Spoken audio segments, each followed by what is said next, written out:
Welcome to Click for IB Biology. We're studying genetics. We're at the higher level, and now we're going on to look at dihybrid crosses.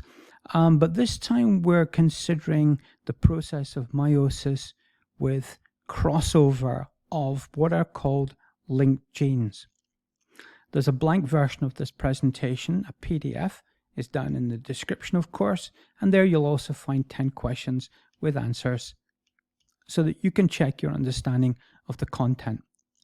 Dihybrid, crossover, linked genes. Let's take a look at this phenomena.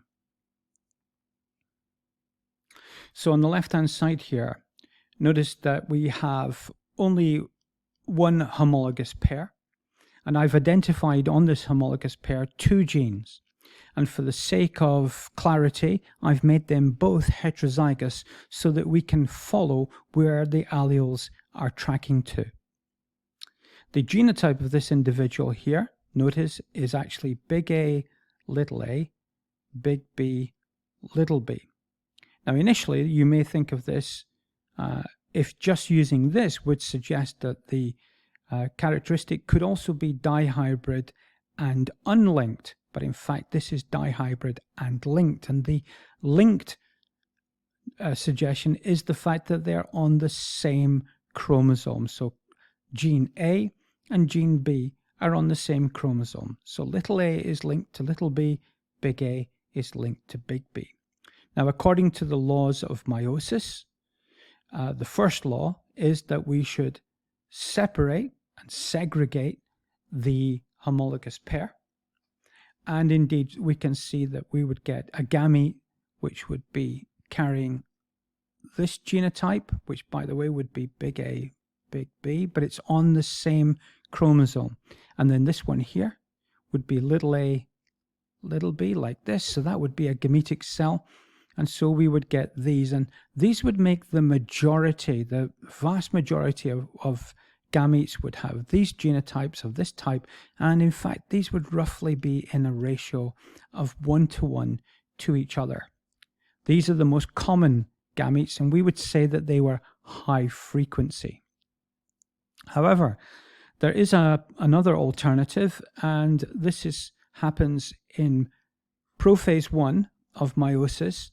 It is possible for a process called crossover to occur. This is a low frequency. It's less common than this one here. It would be wrong to describe it as rare, but it's certainly less common than the first version. And so a few of the gametes would end up with this unusual combination of big A, let's do it to the side, big A, little b. That's possible. And we could end up with little a, big B, little a, big B. These gamete genotypes would be less common. They would be low frequency. Now, this phenomena of crossover was first identified microscopically by Janssen in 1909, and images that he observed in his microscope showed that the homologous pair were becoming involved in an attachment process which later became called crossover. And so that was the first microscopic examination. Later, just a short time later, Morgan Hunt identified that the offspring from a genetic cross, that there were a few individuals within this cross which were of low frequency and had characteristics combined in unusual ways. And in fact, we actually usually call these low frequency recombinants. Okay, so the recombination of the characteristics. So let's take a look at the actual mechanism that causes this recombining of the alleles into unusual combinations by this so-called crossover process. So we start once more back in the G1 of the interphase, followed by S phase in the interphase of DNA replication, so that as we progress into meiosis, each of the homologous each of the chromosomes in a homologous pair. We only have one homologous pair. Each of the chromosomes has DNA replicated, and their pairs of chromatids are held together by a centromere. Now, early on in the process of prophase 1, an event called synapsis brings the homologous pairs together into very, very close proximity to each other. As shown in the diagram, this particular chromatid is very closely aligned with this particular chromatid, whilst the outside chromatids are largely free of each other.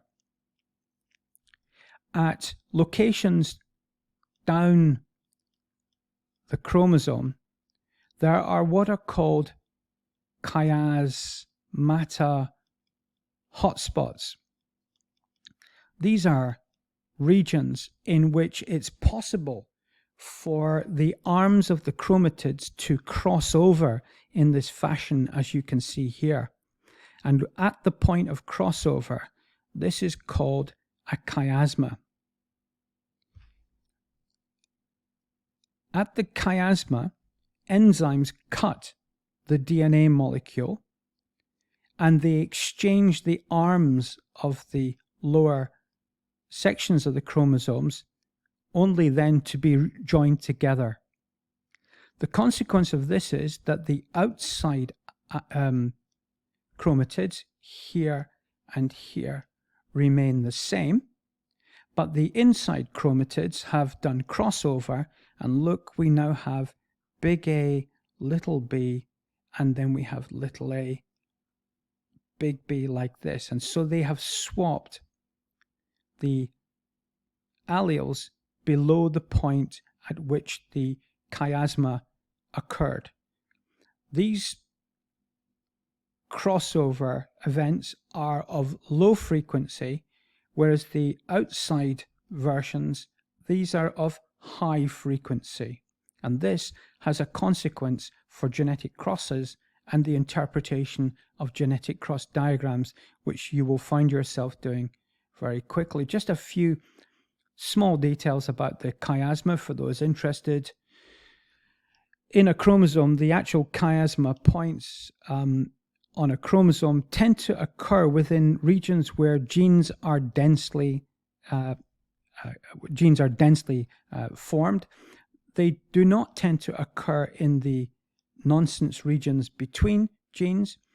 And then if we take these dense regions of genes, the interesting thing is that the chiasma hotspot, so if that's one gene there, this is another gene, and this is another gene, like so. The chiasma hotspot is not actually inside the gene, but tends to be between the genes, which is interesting because that prevents the gene from itself being disrupted, although new combinations of alleles do occur. So chiasma tend not to form at the telomeres, they tend not to form at the centromeres, and they tend not to form in the nonsense regions, but they do happen between the genes in gene-dense, rich regions of chromosomes. Interesting consequence. The reason why they occur here, apparently, is because in these areas, the chromatin is less densely formed, and it's easier for enzymes to bring about this cutting process. At the end of this, if we take a brief summary of the meiosis consequences so far, we've seen that the sources of genetic variation have come from single nucleotide polymorphisms, that we've seen chromosome mutation, we've seen how the segregation of alleles, the separation of the homologous pair in meiosis 1, and we've also recently seen how meiosis 2, how the second part of independent assortment in meiosis 1 adds to the variation in gametes, and now we have this event of crossover, and that's before we even consider random fertilization. All of these events that we have studied so far in our study of genetics contribute to the genetic variation that occurs in sexual reproduction. We'll now go on to look at some questions and solving problems using crossover. Links to the videos are appearing now. There's the chance to subscribe to the channel and the genetics playlist for your convenience. Thank you very much for watching.